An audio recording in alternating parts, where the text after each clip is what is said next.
The kids have a summer And vacation, but they can't do anything. people that they have relationships with, they are battling each other. Wear a mask, don't wear a mask. Go to a restaurant, don't go to a restaurant. Do this, don't do that. There is so much anxiety and fear right now in our general atmosphere.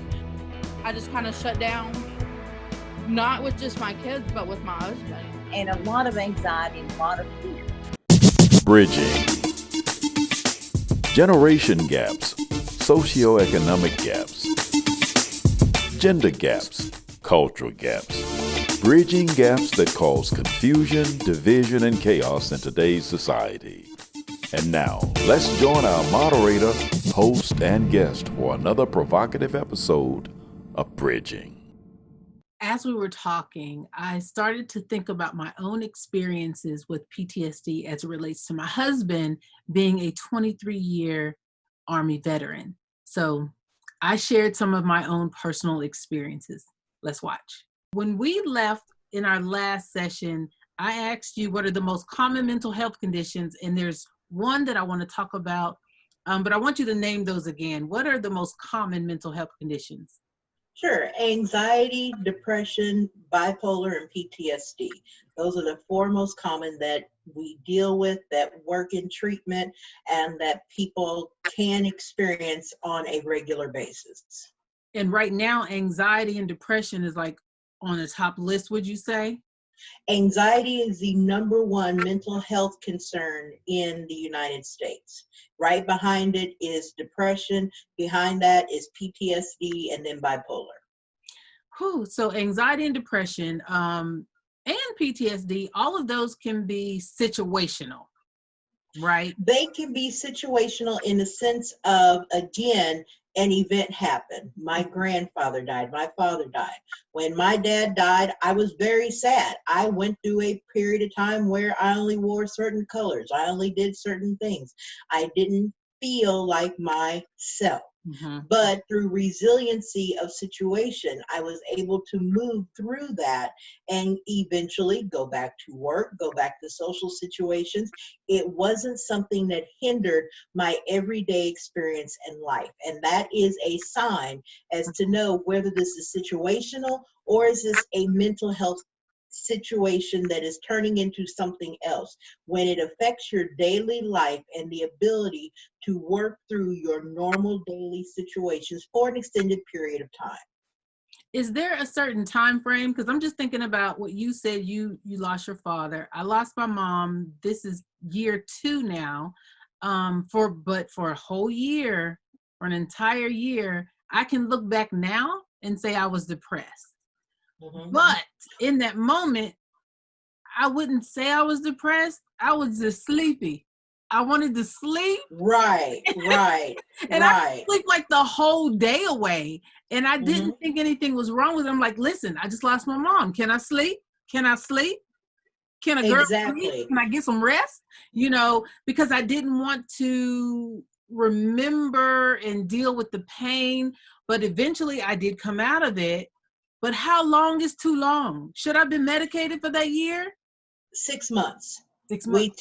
We typically look at that if a situation has gone on 6 weeks or more, wow, maybe you should begin talking to someone. But if it persists 4 to 6 months, there is definitely a sign that there could be something else going on that is keeping you from living the life that you were living prior to that event. And it may be that you may not have needed medication.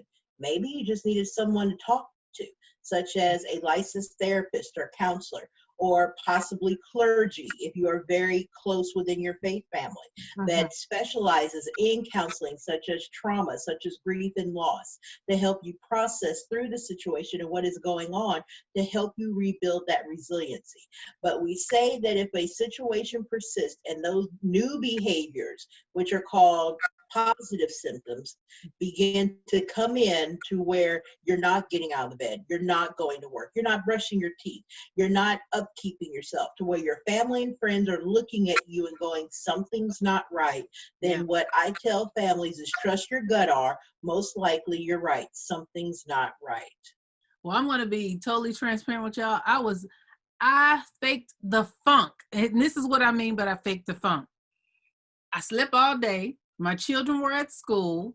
So as soon as they went off to school and I finished teaching for the day, I was done. I was tired. I was sleepy. I didn't eat.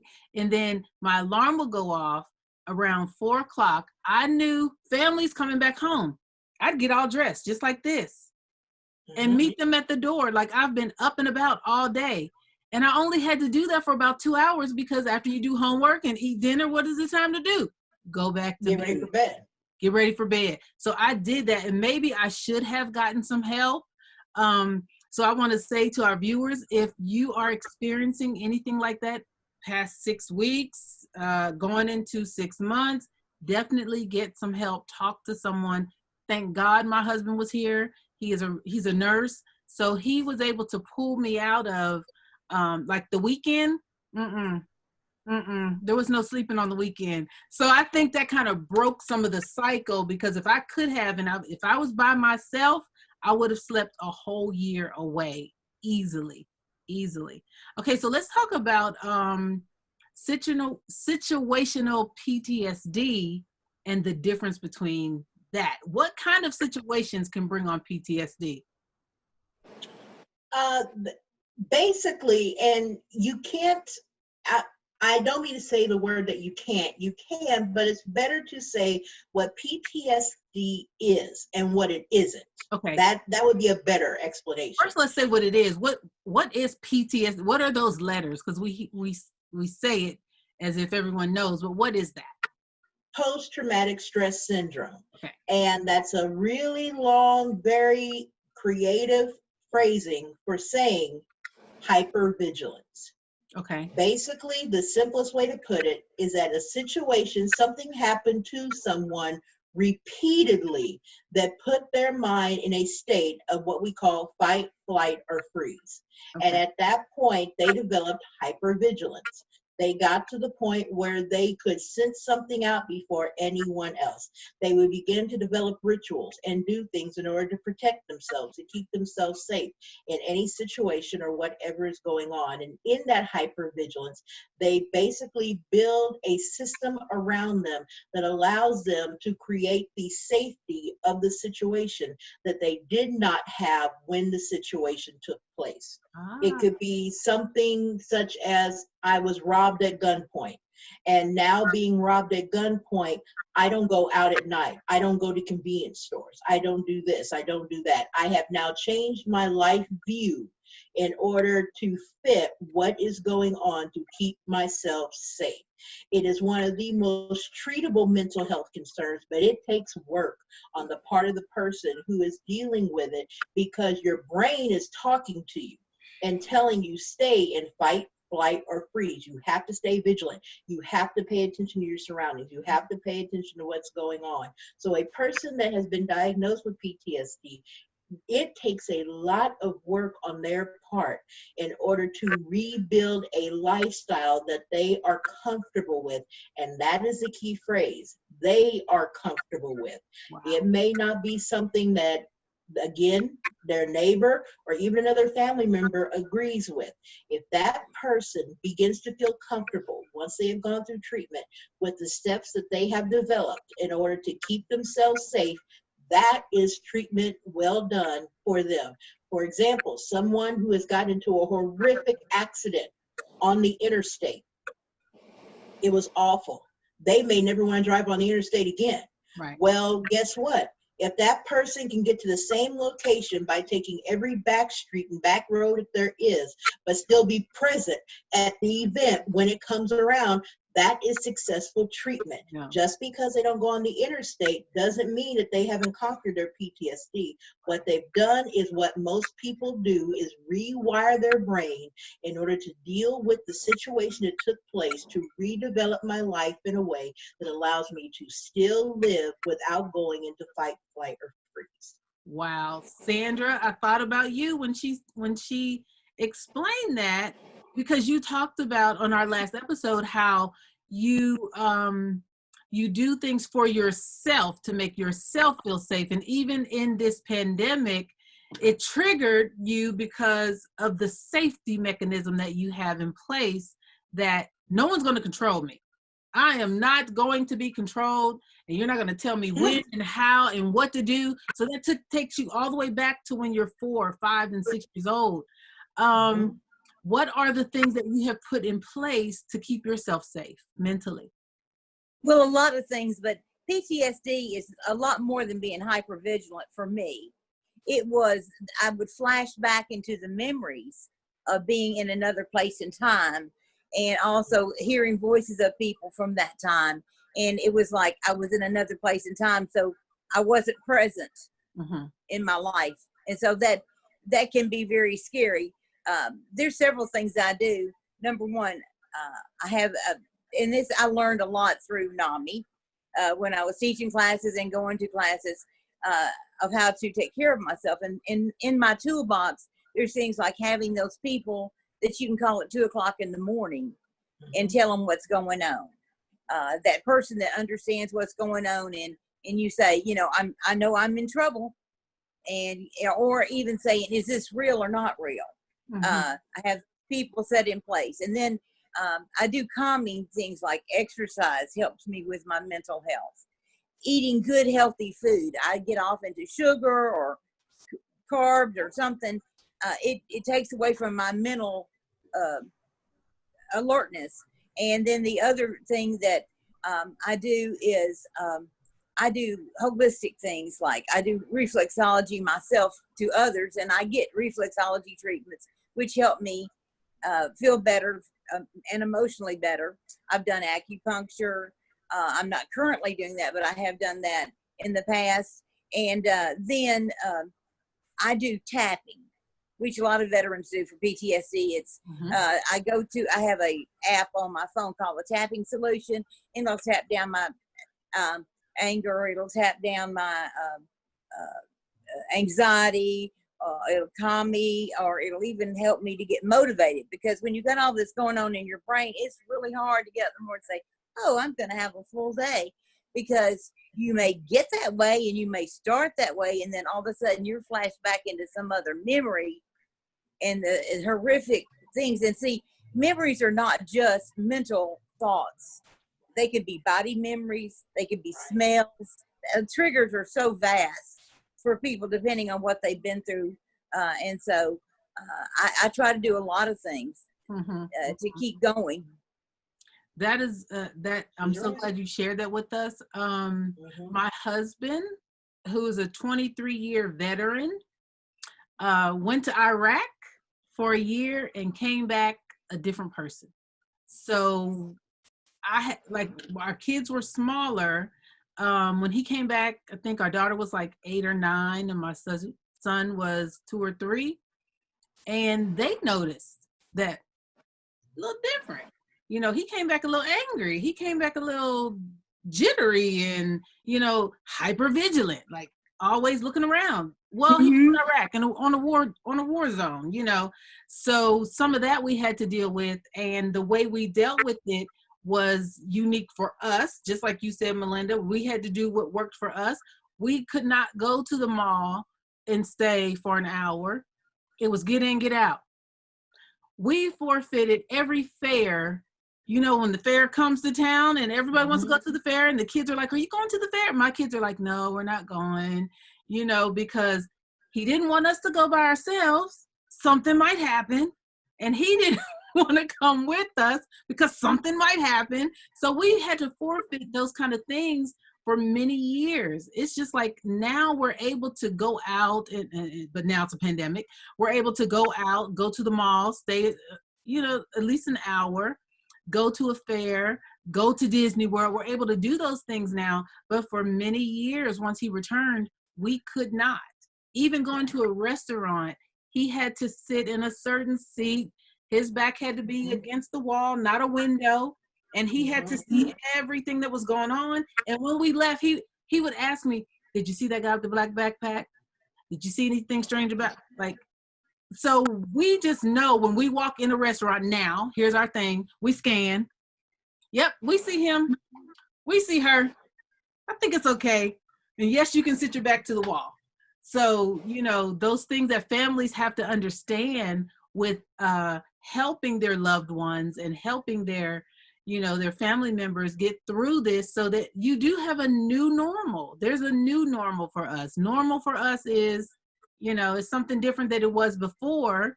Right. And yet, yeah, but we're happy with what we're doing, So you have to do what works for you. So Laura Beth, let me ask you, what can you say to other moms who may be dealing with this? What is some advice you can give them? Because you're working through a lot of things. You're working through different things. And what has been the best thing that you've done? Open up. Mm-hmm. Open up to talk about it. There's a lot of things that I haven't shared with my family, but I've shared every single step with my husband. And it took a long time. I will tell you, my ex-husband did abandon me. Mm-hmm. So opening up to my husband now was hard. I always thought he's going to abandon me. He's going to leave me. He's going to do this or he's going to do that. And he would always say, where am I going to go? To my mama's house? Which, she lives around the corner. So, I mean, it wasn't like he could go far. And that was our joke. He's like, where am I going to go? To my mama's house? And it became a joke for us for a while. And it helped me to get through it and open all the way up. There was some other stuff that we had to work through that wasn't easy. Yeah. And like I said, open it up, and we go to church regularly. Well, normally, right now we have virtual church, but we go to church. We're very active in our church. We help with the children's department, which helps me a lot because that helps me to see what they're going through on a whole different level. Because those children come in, and some of them, you see they're happy as happy can be, and then there are those that act out for this reason or that reason, and I don't ask. I just try to show them that I love them and that I'm here for them, and that's the best I can do, is just open up and try to be there for everybody. Good. And I like that you found some humor. You found some humor in it. So here's our humorous thing. My husband, when he's asleep, dare not go to his bedside and try to wake him up, because either you're going to get choked, you're going to get hit, you're going to be slammed to the ground, like something bad is going to happen. So to wake him up, we literally grab him by his big toe and shake it. It's like, go wake up, daddy. Don't forget to touch his big toe. Like, it's like, wake up. So that's our little humorous thing, because we already know, do not go to his bedside. He's going to wake up in a fit. You might get grabbed up. And when we're asleep at night, this is funny. This is TMI. When we're asleep at night and he wants to cuddle, I'm like, you get 5 minutes to cuddle, because as soon as you fall asleep, there's all this yanking. You can't yank on me like that in the middle of the night. You can't be yanking on me. And that's beautiful that your family has found that, because a lot of families don't always find that. They see that situation, they see the issues that are happening, and they, with the way things are, they find somewhere else to go. Mm. And so the fact that your family figured out a way to say, this is one of those rough patches, but we're a family, and figure out a way through that, commendable, and kudos to you and your family, and Laura Beth, to you and your family, and Sandra, to you and your loved ones, for looking at it that basically my love for my loved one is greater than whatever my loved one is dealing with. And so it now becomes my situation to, how do we work through it together? Thank you. Thank you for saying that, Sandra. I think one of the things that was good for me is I had a group of people that were in mental health and knew about recovery, and even they didn't know what I needed. I had to tell people, right, when I do this, I need you to say this. I don't need you to fix it. I need you to tell me I'm going to be okay. The biggest thing is when I get really, the big thing for me, of course, is nipping it in the bud when it just barely starts, until waiting till it gets deep into major issues. But teaching the people around me, when I get here, this is what I need. And So that keeps it on even keel. It may be no more than that was then and this is now to bring me back, Right. or the matter of touching something to feel it and to get my mind deflected from the the the thoughts or the memories over to the other side. And so there's a lot of tricks of trade. One thing I didn't mention a minute ago was Mary Ellen Copeland that does the WRAP, Wellness Recovery Action Plan. I've had to bring that and dust that book off during the pandemic and get my plan, having a plan every day and having certain things I do every day to keep me on target. And, you know, for a long time, I just kind of knew what I was supposed to do. But this way, I'm having to focus on, this is what I do the next indicated thing to get me back in the mode. Good. Melinda, I just want to say, well, to everyone, we didn't just find that happy medium. We had to work through it. So when he came home from Iraq, the military does not give them any kind of debriefing time. They just send your soldier home the way that they are. You go pick them up from the airport, you're happy to see them, and then 2 days later, you're like, something's different. But what we did was, through our insurance, he found someone to help him with the PTSD. And from that, we started getting a nurse to come in once a month to help us and to help our family, even our kids, to know what was going on with daddy. Like, why is he forgetting all these things? Like leaving the pots on the stove. We almost had 2 fires in our kitchen. I almost had 2 fires because he left the pot on the stove. He went to go fold clothes and just forgot. Another time, he was burning trash in the backyard and left the embers, forgot again. The whole backyard was on fire, y'all. It was on fire. But we had to have someone come in. Like, we laugh at that stuff now, but we had to have someone come in once a month to help us with scheduling, putting reminders on his telephone. And now when he forgets, we don't say, but I told you that. Don't you remember? No, he doesn't remember. So we just tell him again. So we don't tell him, we told you this already. We just tell him again, like it's the first time he's ever heard it. Because with him not remembering, that was starting to affect his attitude and his, you know, his demeanor. Like, I'm forgetting stuff. Did you tell me this for real? Like, why am I forgetting? But we didn't want him to feel bad. We just say it again. We just say it again and again. So yeah, we had to learn and we had to grow and we had to get some help. So that, I don't want our viewers to think, oh, well, Dr. Mel, she just worked it out for herself. No, I didn't. No, I didn't. And no, I couldn't. And I knew well enough to get some help. So what signs do family members need to look for before they get help? There are, and please, Sandra and Laura Beth, you please jump in on any of this, because your symptoms and things that you experienced are definitely added to this list. There's literally 16 warning signs to look for when your loved one may be experiencing a mental health situation. But the biggest one, I still go back to your gut R. Like you said, 2 days being home, I knew something wasn't right.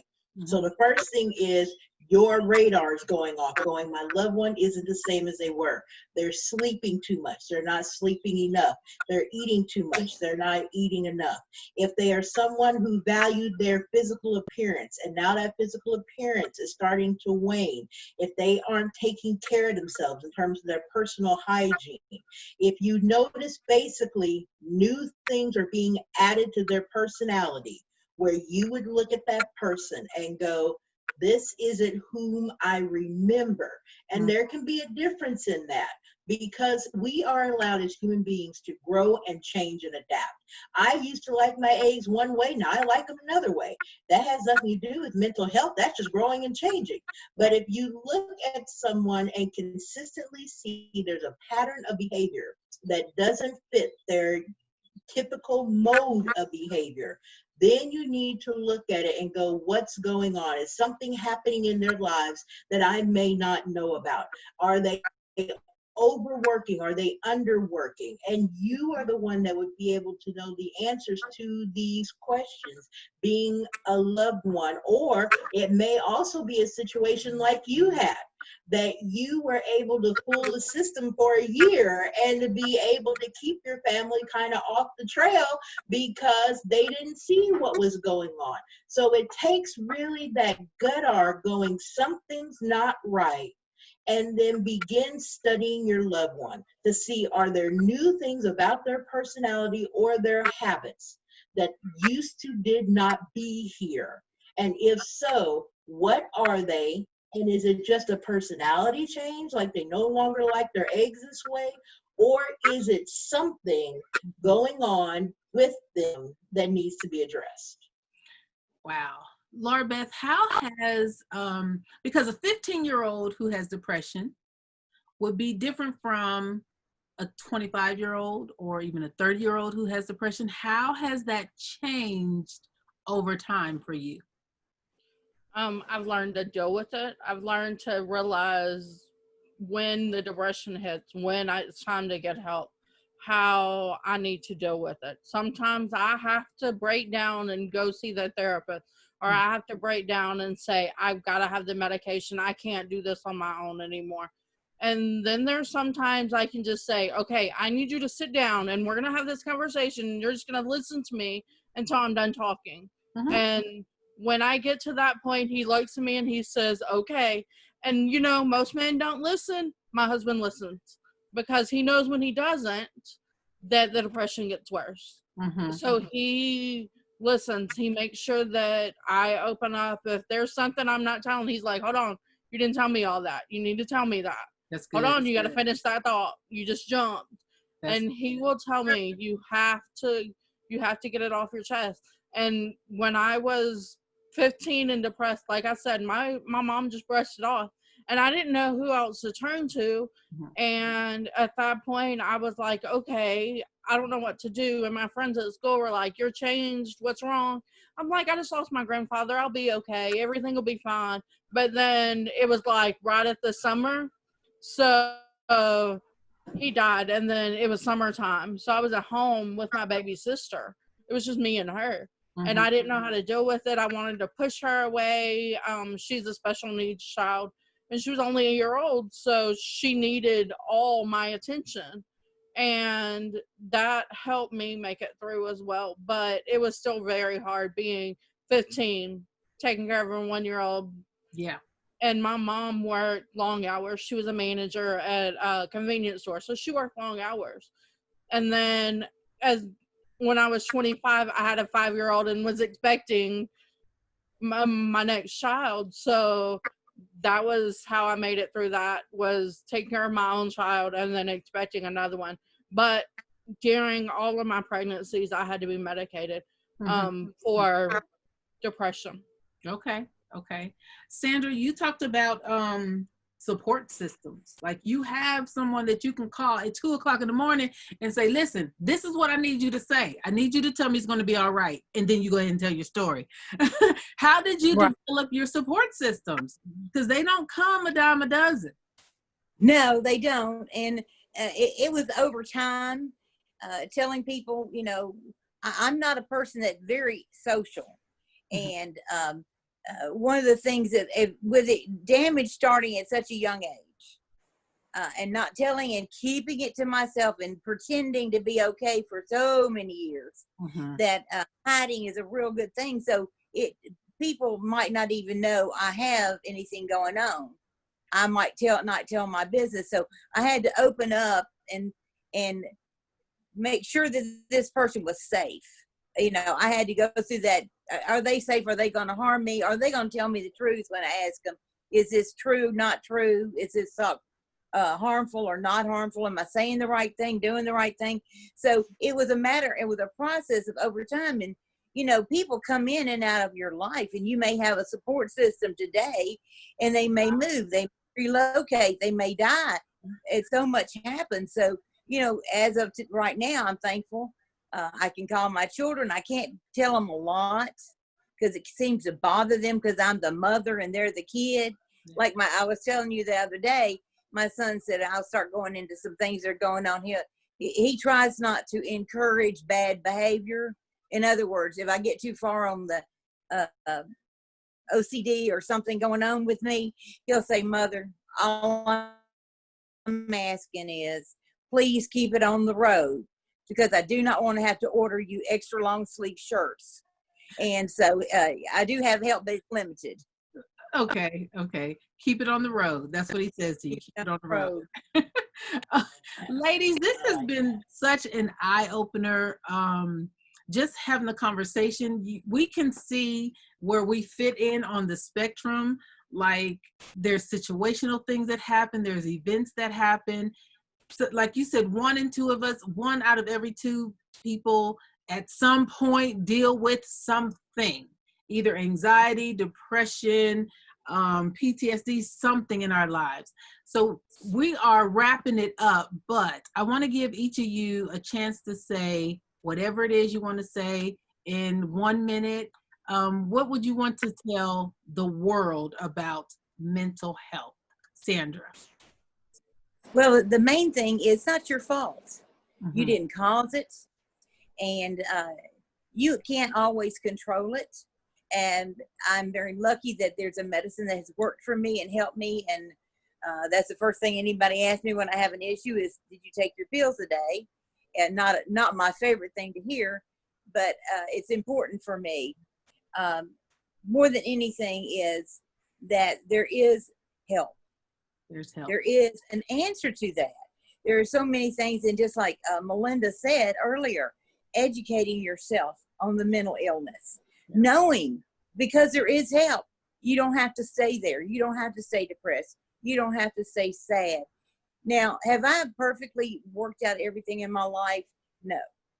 And are there still triggers out there? Probably. And when I get across them, we'll deal with them then. I don't go looking for trouble, Right. But I try to work with what I have, 1 day at a time, just like any 12-step program might tell you. Do the next indicated thing. And that's what I try to do every day. And I just want to let the people know, if you've been abused, you've had these experiences, you are not destined to a broken life. You can have a good life. That's good. You can overcome. Okay, Laura, and then we'll end with Melinda. Help your loved ones. If you see they're struggling, reach out to them. Don't, just because they're denying it doesn't mean you have to. There's a lot of people that don't know they're struggling from mental illness. They're in denial. And I was one of those for a long time before I realized what was going on. And I just wish somebody would have reached out and helped me before it got bad. So reach out to your loved ones. And Melinda. You know, it's hard to follow these 2 ladies and their truth and what they have shared. And we have a saying in my agency that when it comes to mental illness, as Sandra alluded to when she was speaking, you didn't cause it, you can't cure it, you can't control it, but you can cope. And finding ways to cope that will rebuild what you desire for your life to be is the most important thing that you could ever do for your mental well-being, because it's no one's fault, whether it's genetics, whether it is a situation that took place, whether it is a traumatic brain injury that flipped and changed everything. You now are dealing with something that can become a new normal for you and for your loved ones. And how you choose to cope will be an indicator as to how not only will the individual with the mental health recover, but the family and the friends and the loved ones as well. And in short, it's okay not to be okay. Sometimes we think that we have got to power through, we have to be this, we have to be that. And again, those are norms, society's rules that have been placed upon us. Rather than individually looking at ourselves as individuals with our own values and our own belief systems and saying, for me, what is acceptable for me in my own sight. And when you can do that, that's when you can begin to balance your own mental well-being and your own health and decide it's okay not to be okay. Let me get some help, like Sandra alluded to. Let me reach out, like Laura Beth talked about. And if I am okay and I am balanced because I am doing things to take care of myself, how can I extend this kindness and grace to others, like Laura Beth alluded to, talking with your loved one, or if you're seeing something that's not right, reaching out. Thank you all. Thank you for being here today.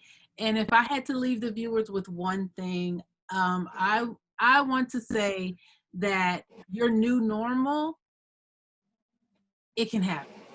It can happen. You can have fun again. You can live again. You can love again. You can trust again. You can do all of that again. And you guys, you ladies are just examples of that, because Laura Beth, I've seen you laugh, and this is a heavy topic right here. This is a heavy topic, but I've seen you laugh. I've seen your jovial side. And you too, Melinda and Sandra, when we talked before, we were all laughing and having a good time, but we didn't want to make that the laughter, we didn't want that to overshadow the importance of this topic. And I think we gave a good balance today. So I appreciate you guys for being here. We're going to have to do this again, and not just during a span of a mental health month, but just period, because we're all dealing with some kind of mental health, and we want to keep our brains healthy. And there are different ways and you talked about tapping, you talked about different therapies. We want to expound on that a little bit more in some other upcoming episodes. But for today, thank you for being here, and I appreciate you all very much. Thank you for coming to Bridging and being our guest. Thank you. Thank you. Bye.